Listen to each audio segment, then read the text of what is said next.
I wasn't invited to my cousin's wedding because my disability made them uncomfortable. They said I'd draw attention. So I did, just not the kind they expected. Okay, so this is one of those stories that still makes my heart race just thinking about it. I don't even know how to start because the level of casual cruelty in this whole situation still blows my mind. Anyway, so I have a disability. I was born with cerebral palsy and it affects my mobility. Mostly, my gait's a little off. I use a cane when I walk longer distances and sometimes I need breaks if I've been standing too long. I don't use a wheelchair and I'm fully independent. Like I work full-time, live alone, drive, travel, cook. My friends say I'm one of the most capable people they know, but apparently that's still too much for some people. Specifically, my cousin Alana and her picture-perfect fiancé Mason. Now Alana and I used to be close. Like, sleepovers every weekend, matching scrunchies, fighting over who gets to be Sporty Spice close. Our moms are sisters, and they raised us more like sisters than cousins. We grew up in the same neighborhood, went to the same schools, even had that weird pact when we were 8 that we'd be each other's maids of honor. But somewhere along the way, things started shifting. It wasn't one big falling out, it was more like a slow ghosting. Once she got into her influencer phase, like ring lights, Instagram collabs, the whole aesthetic girl era, I just didn't fit her vibe anymore. She never said that out loud, obviously. But you know when someone just kinda makes you feel inconvenient? That's how it started feeling with Alana. Still, when she got engaged last year, I was genuinely happy for her. Like, yeah, we weren't as close as we used to be, but we were still family. And I thought maybe the wedding stuff would bring us back together. Maybe I'd get to show up for her in a big way. Maybe I'd get to be part of the memories. Spoiler, I didn't. So fast forward to 3 months before her wedding. I hadn't received a save the date, but I didn't panic. Maybe she was doing digital invites or something. I even joked about it with my mom, like, watch me not even be invited, and she laughed it off. Don't be dramatic, she said. Of course you're invited. Yeah, well, that same week I ran into Alana at a family brunch, one of those everyone bring a casserole kind of Sunday things. And I swear, the vibe was weird from the second I walked in. She hugged me, but it felt stiff. Her fiancé Mason barely acknowledged me, and he kept glancing at my cane like it was, I don't know, a fashion crime or something. The whole meal, they were whispering with Mason's mom and future in-laws about seating charts, catering, what kind of playlist they wanted for the reception. And I was just sitting there, smiling, laughing, pretending not to notice, until Alana pulled me aside. She had this faux sweet tone like, hey, can I talk to you for a sec? We stepped into the hallway, and she looked uncomfortable, like someone who didn't want to be the villain but also didn't want to let go of the spotlight. And then she said it. So, I wanted to talk to you about the wedding. I smiled like, yeah. She hesitated. And then, we're keeping it really small. Like super intimate, just immediate family and the bridal party. Nothing personal, I promise, I just didn't want it to be a whole thing, you know? I blinked. Wait, so I'm not invited? She looked at her shoes. It's not that you're not invited, it's just I don't want you to feel like you have to come if it's gonna be stressful or uncomfortable for you. Bro, I almost choked. I was like, why would it be stressful for me? She gave this half shrug. You know, with all the walking, the terrain at the venue isn't super flat. I just don't want you to feel out of place or like everyone's staring or whatever. I wanted to scream. I said, so it's not actually about me being uncomfortable. It's about you being uncomfortable with me being there. And she had the nerve to say, don't make this a thing. You always make things a thing. I was stunned. Like I had literally been disinvited from a family wedding because my very existence was too attention-drawing. And she finished it with this gem. You know I love you. You're just a lot sometimes. I left without saying another word. I just drove home in silence, parked my car in my driveway, and sat there staring at the steering wheel like, did that really just happen? My mom tried to justify it later. Maybe she thought she was protecting you. My aunt called me dramatic when I didn't show up to the bridal shower. Alana's under so much pressure, she said. Don't pile on. Pile on? Babe, I wasn't even invited to the pile. And here's where it gets worse. 2 weeks before the wedding, my cousin Tasha, who was invited by the way, posted a TikTok doing her wedding guest get ready with me haul. And guess what she said on camera? Alana told us not to wear white, not to bring kids, and not to cause drama. Like, don't be that cousin that makes it about themselves, you know? She said one of her cousins wasn't even invited because she's like, got some kind of disability or something, and Alana didn't want her to feel awkward. So consider it, right? That video got 11,000 views. I was mortified, humiliated, and I hadn't even done anything. So I decided to send a gift.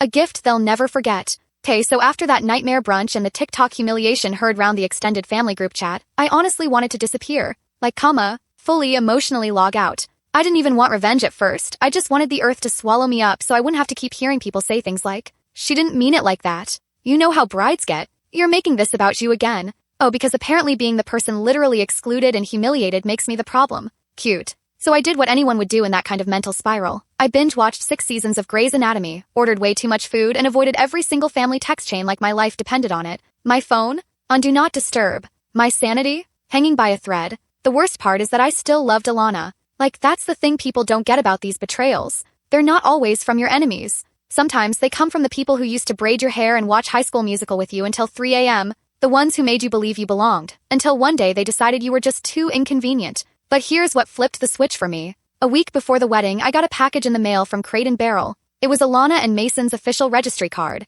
Yup. Apparently, some cousin who hadn't heard about the drama thought I was invited and forwarded me the link. And right there, top of the list, I kid you not, was a $325 handmade decorative bowl that looked like something you'd find at a yard sale and politely pretend not to see. And suddenly, something in me snapped. Not in a scary Lifetime movie way. In a, oh, you want to play games? Cool. Let's play. So I went through their entire registry. Not to buy something, I had something better in mind. First, I screenshotted every item. I made a whole Google Doc titled, Things That Apparently Matter More Than My Presence. Then I started designing a gift basket, but not just any gift basket, a statement piece. If Alana didn't want me drawing attention at her wedding, then she'd better believe I was going to draw it from afar. So I called up my friend Naomi, who runs this little boutique gift shop downtown, and I gave her the most chaotic, beautifully petty request I've ever made. Can you make me the tackiest, sparkliest, loudest, look at me gift basket humanly possible? She didn't even blink. Girl, say less.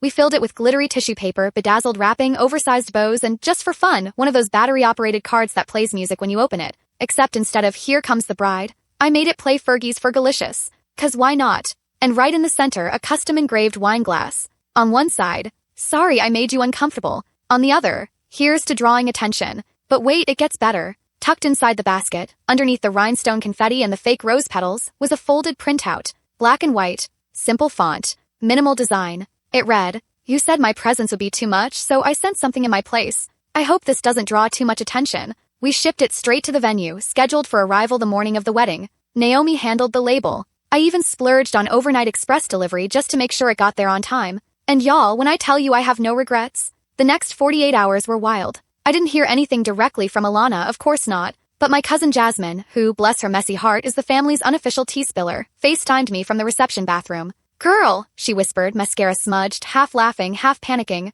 What did you do? I just smiled. What do you mean? She flipped the camera and showed me the basket. It was parked right next to the gift table, looking like a unicorn exploded on it. Some aunties were staring. Mason's mom was fuming. And apparently, Alana had a full-on meltdown during the cocktail hour. She screamed at the planner, Jasmine whispered. Said something about sabotage and inappropriate gifts and disabled people don't know boundaries. Like, girl, you really said the quiet part out loud. That last one? Yeah, that one hurt. But it also validated everything. 'Cause you know what, I didn't make this a thing. They did. I just responded with the exact kind of energy they put into the world. I just reframed it, packaged it, slapped a bow on it and called it poetic justice. But if you think the story ends there, you're so wrong. So the basket was delivered. The reception went down. And for a minute, it felt like I could finally breathe again. Like, yeah, I wasn't at the wedding, but I wasn't invisible either. And honestly, that mattered more than I realized. Just knowing that someone had to look at that glittery monstrosity and think, maybe that girl wasn't the problem after all. But girl, the silence didn't last long.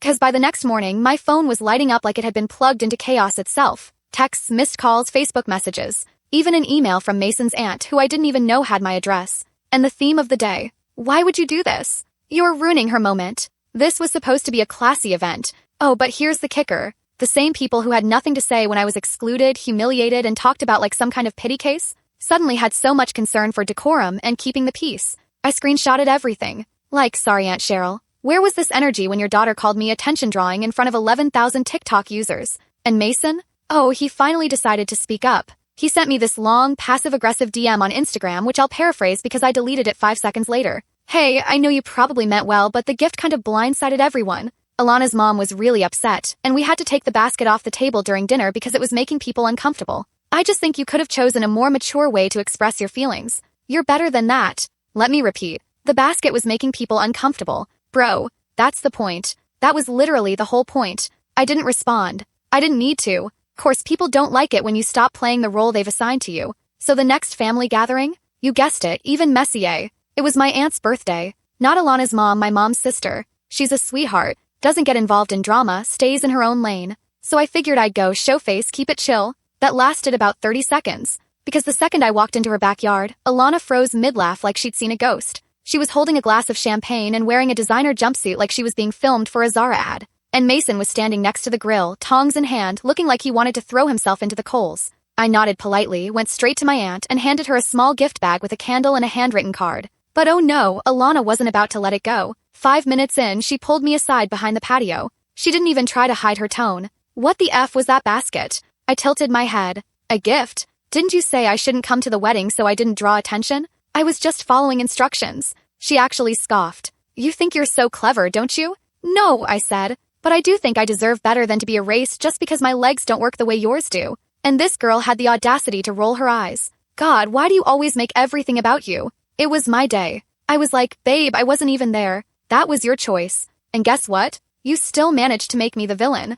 She stared at me for a beat. Then she said it. The sentence that officially ended any emotional attachment I had left. I just didn't want people asking questions. Y'all, I felt like someone had slapped me. Like what kind of questions? Why does she walk with a cane? Is she gonna need a chair? Can she dance? God forbid your wedding guests realize the world isn't curated like your Instagram grid. I just looked her in the eye and said, I hope the photos turned out perfect because you're gonna need something pretty to look at when everyone starts figuring out what kind of person you really are. And I walked away. I left the party early, didn't even grab a plate. And on the drive home, I cried harder than I had in months. Alana didn't love me. Not the real me. She loved the version of me that was easy, quiet, low maintenance. The one who cheered from the sidelines and never needed the spotlight, even for a second. But the moment I showed up for myself, I became a problem. And that realization gutted me. But it also freed me. 'Cause from that moment on, I stopped reaching out. I stopped explaining. I stopped hoping people would come around or see the light. They showed me who they were, and I finally believed them. But don't worry, we're not done.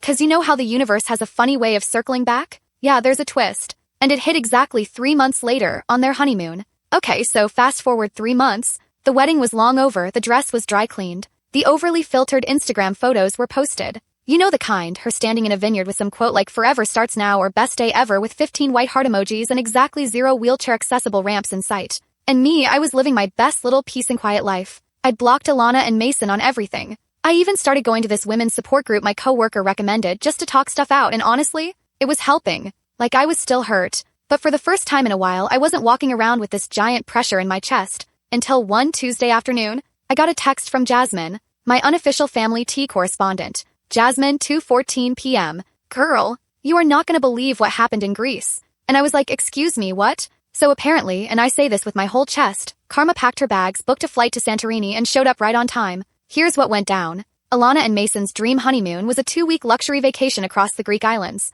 They planned the whole thing down to the last detail. Luxury hotels, boat rides, wine tastings, the whole influencer core fantasy. But one tiny issue. The resort Mason booked, and this is important, had a strict no social media influencer/photography content policy during high traffic seasons. Something about keeping the experience peaceful and private for other guests. Which, let's be honest, was probably in 50-point bold font on the reservation page. But apparently, our boy Mason didn't read the fine print. 'Cause on day 2, he flew in a drone. And not just any drone. A loud, obnoxious, flying camera orb that buzzed over guests while Alana posed on a floatie holding a mimosa like she was auditioning for a travel sponsorship. Now imagine the staff's reaction. Y'all, they got booted. I mean, escorted off the property booted. No refund, no alternate booking, and because it was peak season, everything else nearby was either fully booked or wildly overpriced. And Jasmine, who apparently had eyes everywhere, got this from Alana's close friend's story, which she accidentally added her to after the wedding. Tell me that's not divine timing. But wait, it gets better. On their very last day in Greece, someone broke into their Airbnb,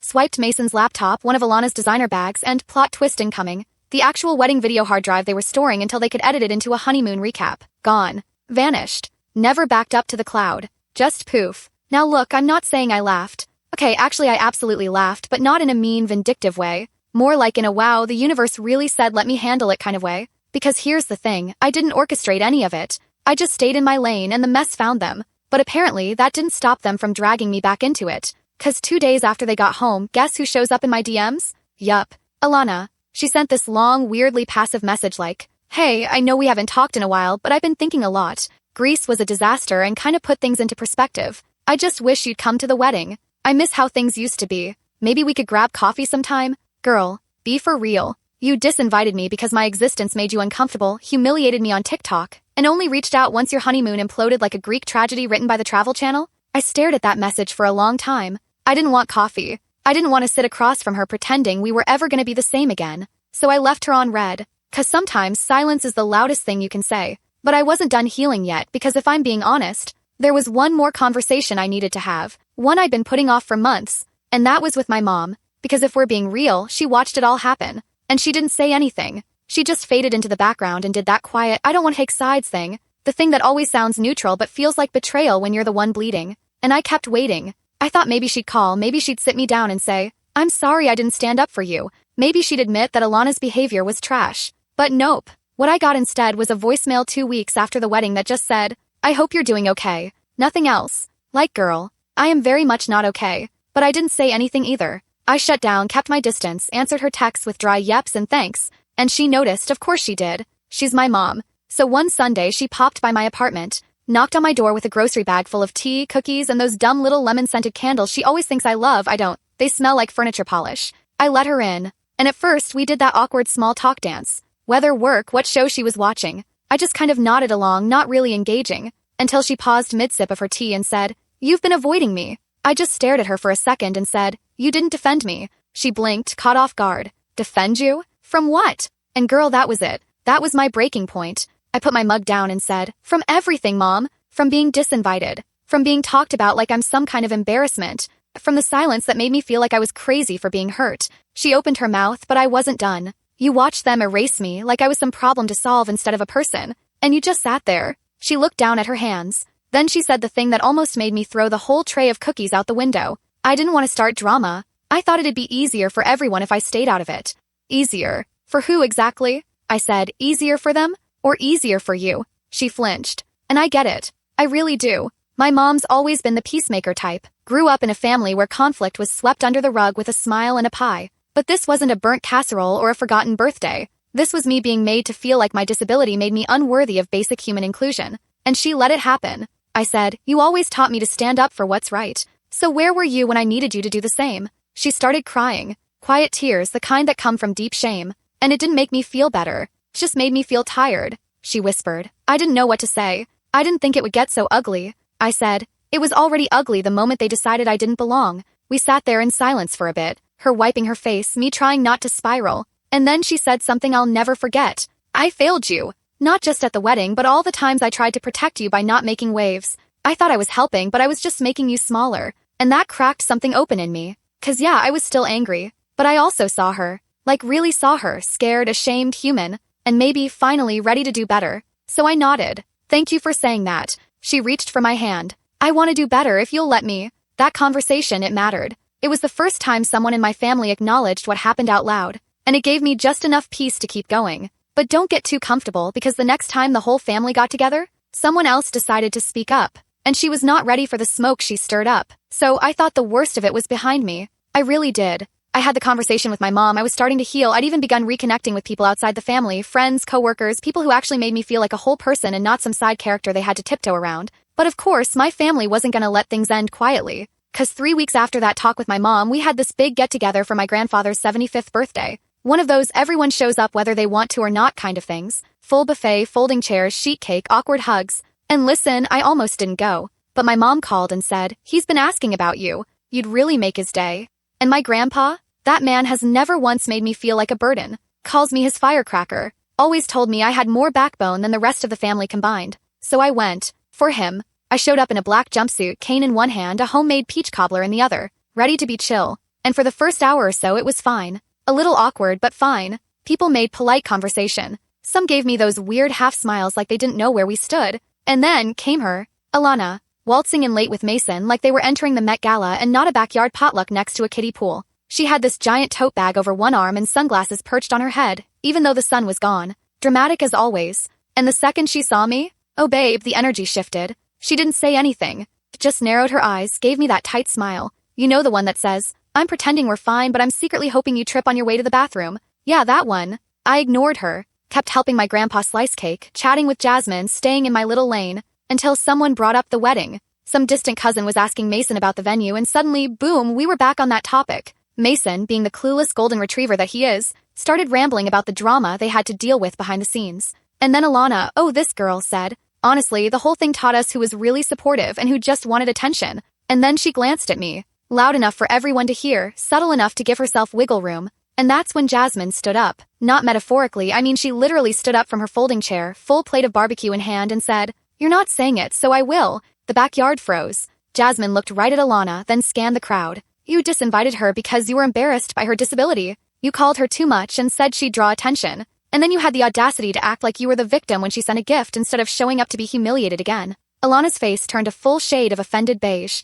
She blinked. Jasmine, this isn't the time. No, Jasmine cut her off. Because I sat there at the wedding listening to your friends call her names, and I didn't say anything, and I should have. So I'm saying it now. Girl, I swear even the potato salad went silent. Mason started stammering, trying to play peacemaker, but Jasmine kept going. She looked around the table. We always talk about family first and supporting each other, but we let her get erased like it was nothing. Like she wasn't sitting in the same rooms, growing up right next to us, showing up for everyone else. We all saw what happened. And we let it happen. My mom was frozen. A few uncles started shifting in their seats. One of my aunts had her mouth open like she wanted to say something, but couldn't figure out how to make it sound good. Alana, fully red in the face. She scoffed. That's not what happened, don't twist it. I made a guest list. It was my day. I didn't want to deal with drama. Jasmine shook her head. Girl, she never brought drama. You did. You created a whole storyline in your head where she was some tragic character out to ruin your perfect day. And the rest of us just nodded along because we didn't want to upset you.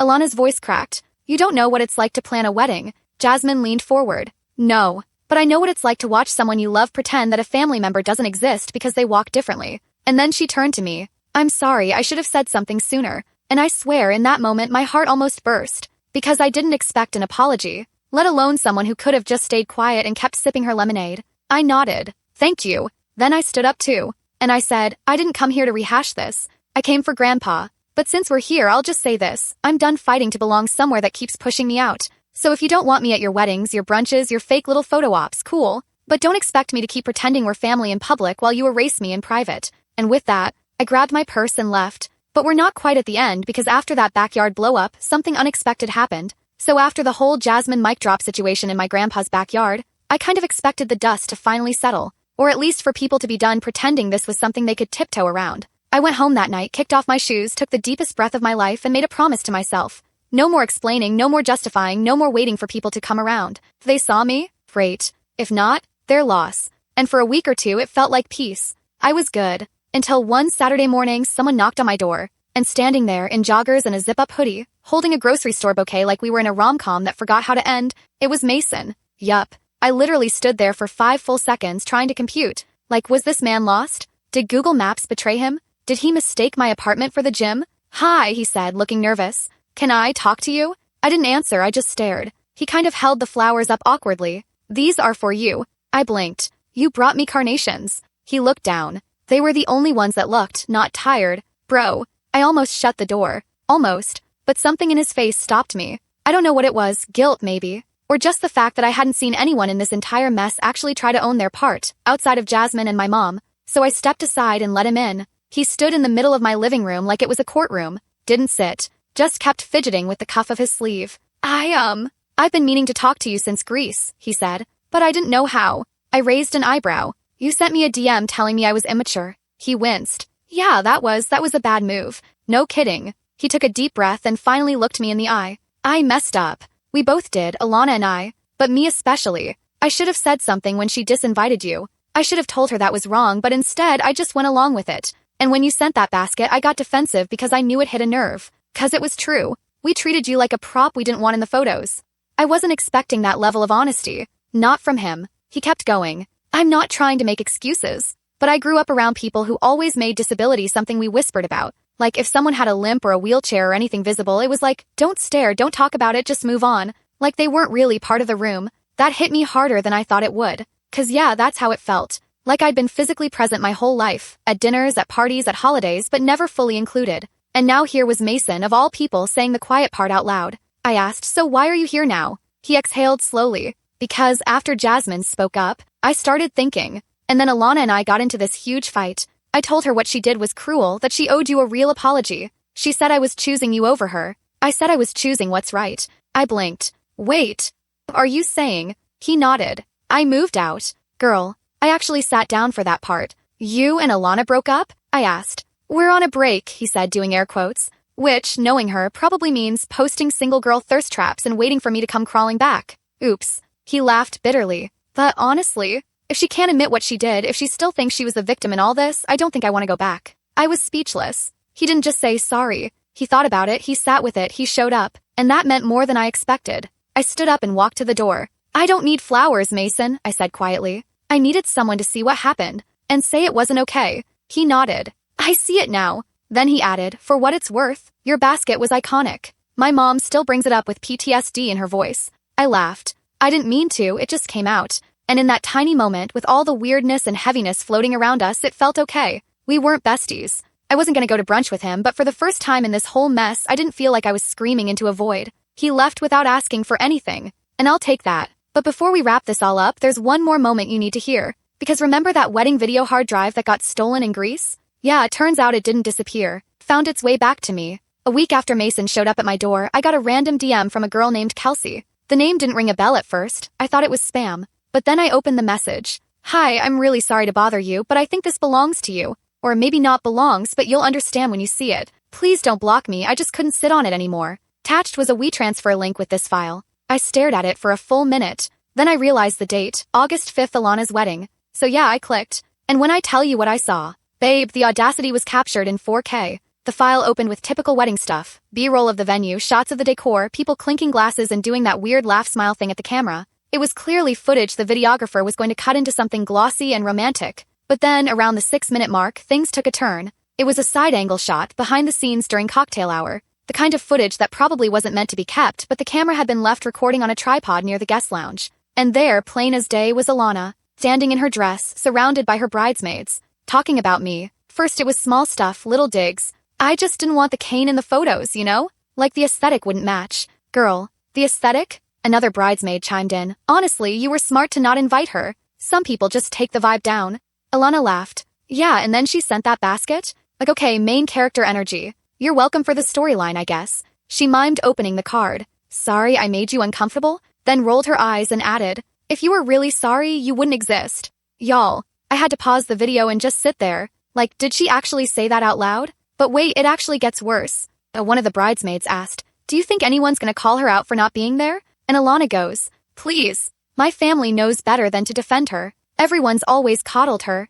This was me setting a boundary. Girl, a boundary is telling someone to stop texting you at 2 a.m. A boundary is not, you're disabled and your cane clashes with my florals, so don't come. I watched the rest of the footage in a daze. I don't even remember how I got through it. But one thing was clear. This wasn't just a misunderstanding and someone, Kelsey, had sent this to me for a reason. So I messaged her. Turns out she was one of the assistant videographers, just a freelancer hired by the company for the weekend. She'd saved a copy of the raw footage to her cloud for backup before the incident in Greece, and when the couple canceled their final video edits post-honeymoon, she assumed the whole project had been scrapped. But then she saw Jasmine's TikTok. Yep, Jasmine again, talking vaguely about ableism in weddings, and she connected the dots. She didn't want to get sued or fired, so she sent it anonymously at first. But eventually, she said she couldn't live with sitting on proof of something so gross. I thanked her. Sincerely. What I did was email a copy to my mom. Subject line. In case you ever wonder why I walked away. She never responded, but a week later, she called. Didn't say much. Just, I saw it. And I'm so sorry. And honestly, that was enough. But before I close this out, there's one more thing. The way I chose to really send my final message. So, I did something I'd never done before. I threw a party. Okay, not like a huge one, I'm not that person, but I hosted a little dinner at my place. Just me, a few close friends, Jasmine, obviously, a couple coworkers who'd had my back through the darkest days of all this. I called it my uninvited celebration. Printed out little handmade name cards. Cooked all the comfort food I love. Had 0 floral arrangements, and guess what? Everyone still had a great time. But the best part, the absolute cherry on top, was what I did after the party. So my friend Elle, she's a graphic designer and part-time chaos fairy, had this genius idea. What if, she said, you sent out custom thank you cards to your wedding guests? I laughed. I didn't have wedding guests. She raised an eyebrow. Exactly. So we mocked up these beautiful, ultra-formal looking thank you cards. Cream cardstock, gold lettering, real envelope wax seals. Like luxury energy. Caption said, thank you for not coming. Your absence was truly the greatest gift of all. And yes, sent one to Alana, and her mom, and Mason's mom, and the bridesmaid who said I brought the vibe down. Did I expect them to respond? Nope. And that's exactly the point.